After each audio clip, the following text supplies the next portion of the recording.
Episode 29, Pittsburgh Podcast Network, SteigerWorld. Thanks for downloading us. And episode 29, like the previous 28, gluten-free.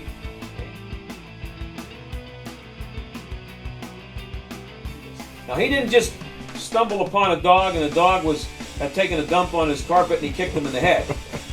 Daily, he was going out to a shed somewhere and electrocuting dogs, attaching them to a car battery or something. I forget how he did it, and killing them. And then the ones that survived, the ones that didn't have that treatment, were treated to being dogs who would be put into a ring with another dog and fight to the death, or at least fight until they got to the point where they were so chewed up that they were of no use for his entertainment, and then he would have them killed because they had the nerve to not be capable of entertaining him anymore. Now, and people, I got tweets. A guy, Josh Reber, tweeted me yesterday, at SteigerWorld, by the way. If you think killing an animal is worse than beating a woman, you should really get a grip. Just please tell me, is what I just said is saying that beating a woman is beating a dog is worse than beating a woman? And how stupid do you have to be not to grasp the difference in the two things? Both are bad. One is a spontaneous action by a guy who got mad and slapped his woman. Another is a guy who systematically, continuously, daily would take dogs, electrocute them, drown them, and then put them in rings and let them fight till they couldn't fight anymore. And then he'd kill them for not being able to fight anymore. You know, you tell me. I'm voting for Mike Vick being the worst guy there. Sorry, but I am. And it's not because I'm saying that dogs are more important than humans. I'm saying that his actions, compared to the actions of a guy who slapped his wife or girlfriend or whatever, are worse. Sorry. Dogs, humans, it's not the comparison. So that's what Mike Vick did. And so I have no use for him as a human being, and would still like to strap some pork chops to him and, throw him in a cage with several really pissed off, really hungry pit bulls. I'd still like to see that happen. Now, so could we please stop with making the comparison between what James Harrison did and what Mike Vick did? What Mike Vick did was worse. I'm sorry. We don't know how long it went on, but it was worse. Okay, based on what we know about what James Harrison. Now, if James Harrison was continuously beating his woman and torturing her, that's a different story.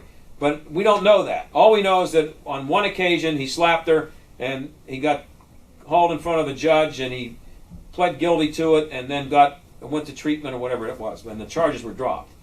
That's nothing compared to what Mike Vick did, as far as I'm concerned.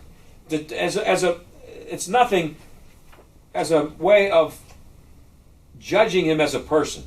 Mike Vick's the worst guy. Sorry, in that scenario, and I don't, that's just the way it is. So that all being said, it's a great football move for the Steelers. The guy can still play. He's not the guy he was 10 years ago, and he's flamed out. He didn't do very well with the Jets last year, but it was the Jets. The Jets stink. And by the way, the Jets beat the Steelers last year. Ben Roethlisberger was playing quarterback for the Steelers, I'm pretty sure, and Mike Vick was playing for the Jets, and the Jets won. So he can win. You can win with him at quarterback. They beat the Steelers. And I don't think he's ever played on a team with this kind of talent. He's never played with a guy like Le'Veon Bell and a guy like Antonio Brown and a tight end like Heath Miller. He has never played on a team with this kind of offensive talent. So if Ben Roethlisberger should happen to get injured, and the law of averages, the hidden vigorish is kind of working against Ben Roethlisberger. He's taken every snap, I think, except about 3 for the last 2 seasons. And, quarterbacks don't normally last that long. So he's due to not necessarily be knocked out for the year, but it wouldn't be shocking for him to miss 3 or 4 games with some kind of an injury. It's just, just the number of times you can drop back to pass, at some point it's going to catch up to you. So they are in much better shape now if Roethlisberger goes out for any length of time, and he could, Vick could, if Ben Roethlisberger were to get hurt this next preseason game and be out for the year, and Mike Vick was the quarterback, he might end up being a guy who could have a comeback player of the year type year with this offense. That's how good I think he still could be.